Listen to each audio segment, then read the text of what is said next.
मैं उस middle class family से हूँ जहाँ हमारे लिए ना हमारे मम्मी पापा को हक करना बहुत बड़ी बात है। और यार मम्मी पापा ना गुरूर है हमारा, और मम्मी पापा का गुरूर है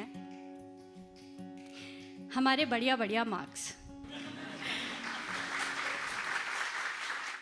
कॉलेज में ना मेरी एक दोस्त थी, ठीक है, उसने ना अपने बाल सी ग्रीन कलर के करा रखे थे और मैं कसम से बता रही हूँ बहुत मस्त लगते थे उसके बाल। तो मुझे लगा कि मुझ पे भी बहुत अच्छे लगेंगे।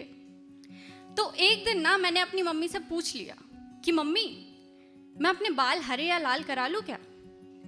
तो मम्मी पहले तो बोली कि हैं क्या क्या करा लूँ? ओह बाल मम्मी बाल, वो आजकल लड़कियां ऐसे यहाँ तक रंग कराती हैं ना, हरे लाल पीले, तो मैं भी ऐसे करा लूँ क्या, रेड ग्रीन टाइप्स का कुछ? फिर आया मम्मी का क्लासिक जवाब कि ये सब अपने घर जाके करना और बाकी जाके अपने पापा से पूछ ले, मुझे नहीं पता। अरे यार मतलब हद है। एक तो पहले ये बताओ कौन से घर की बात कर रहे हो आप? ये मेरा घर नहीं है क्या? इसी तरह उस दिन मम्मी की उस बात पर ना मैं थोड़ी सी इरिटेट तो हुई थी, मगर अब वो किस्सा याद करती हूँ ना तो हंसी आती।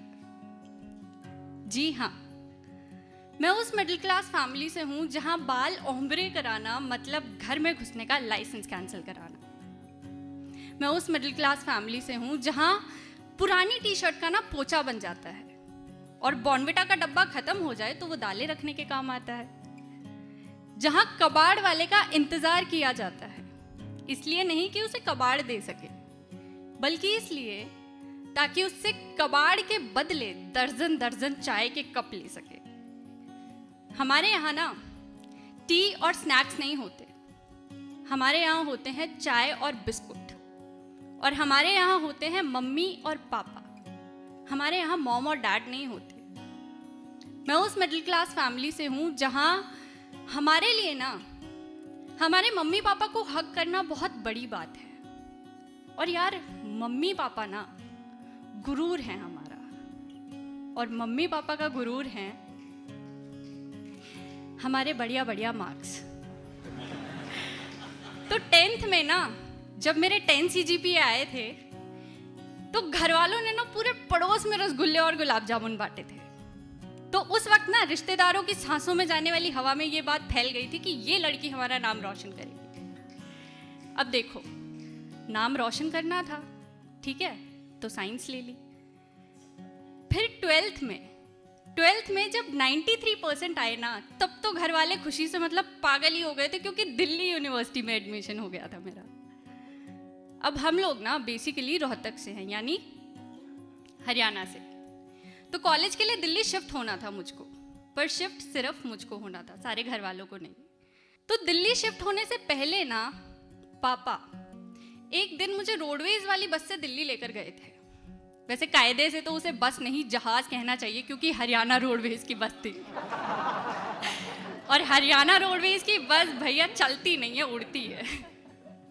खैर, मैं और पापा पहुंचे कश्मीरी गेट। तो दिल्ली बस अड्डे से हमने मेट्रो ली और हम पहुंचे यूनिवर्सिटी कैंपस। और पापा ने ना मुझे पूरा रूट समझाया कि आना जाना कैसे है, पूरा फुल। और पापा ने मुझसे कहा भी कि निधि अच्छे से देख ले, समझ ले कि कैसे आना जाना करना है, क्योंकि आगे चलकर जब तू दिल्ली से घर आएगी, घर से वापस दिल्ली जाएगी, तो घर वाले तेरे आगे पीछे ड्राइवर थोड़ी ना बने रहेंगे कि तुझे बार बार कोई लेने जाए, कोई छोड़ने जाए। और वैसे भी ये सारी चीज़ें तो बेसिक होती हैं, ये तो हर इंसान को आना चाहिए, और कोई बहुत बड़ी महाभारत नहीं है, सिंपल है, तू 1-2 बार में सीख जाएगी।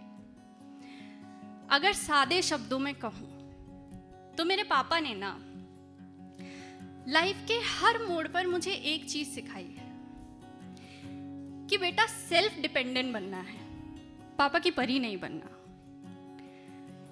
उस दिन दिल्ली से वापस आते टाइम वापसी में बस अड्डे पहुंचकर मैं और पापा कुछ खाने के लिए रुके, और पापा ना यूं ही मुझसे कुछ बातें करने लग गए।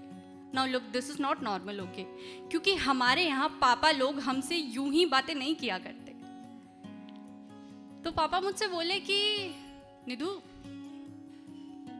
दिल्ली देख बड़ा शहर है, तू अकेले रहेगी तो ध्यान से रहना। तो मैंने कहा कि हाँ पापा, मैं ध्यान रखूंगी। फिर पापा बोले कि अच्छा वैसे ये अमिताभ बच्चन तेरे ही कॉलेज से पढ़े हुए हैं ना?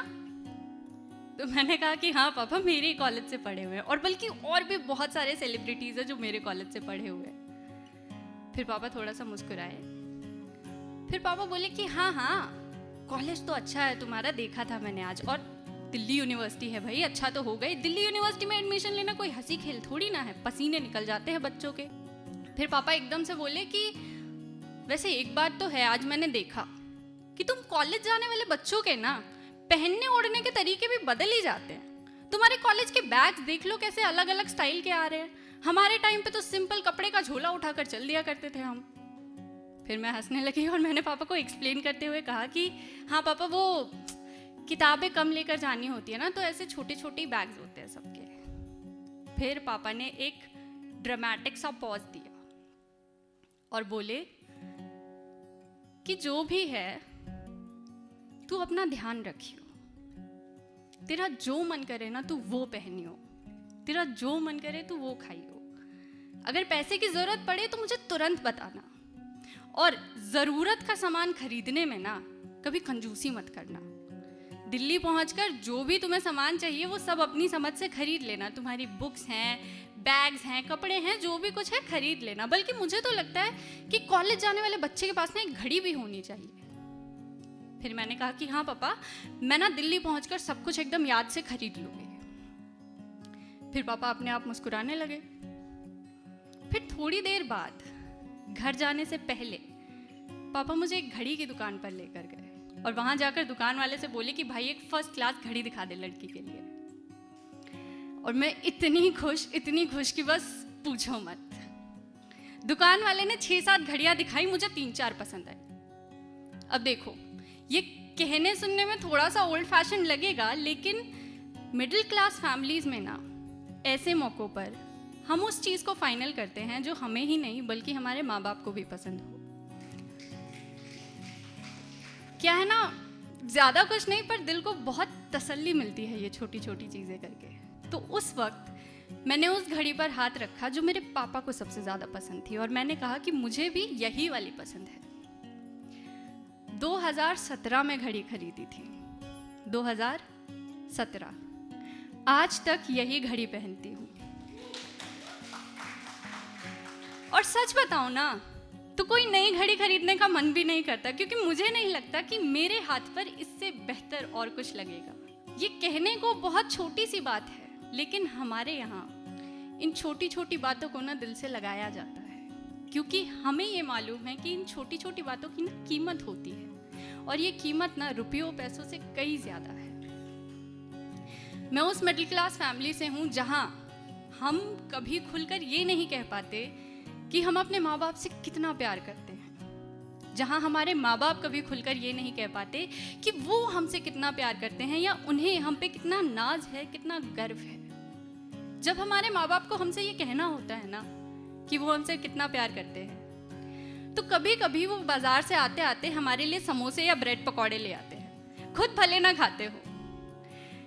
कभी कभी हमारी छोटी छोटी कामयाबियों का शोर ना पूरे मोहल्ले में मचाते हैं मिठाइयाँ बांटकर। कभी कभी हमारी नज़र उतारते हैं, तो कभी कभी खुद हमें मुसीबतों से जूझने के लिए कहते हैं, ताकि हमें ये बता सके कि बेटा जिंदगी में ना कुछ भी बनना, जिंदगी में कुछ भी बनना, चाहे मजदूर बनना पर मजबूर मत बनना। कभी कभी हमें देखकर यूं ही मुस्कुरा भी देते हैं, और कभी कभी यूं ही कोई घड़ी दिला देते हैं। Thank you so much everyone.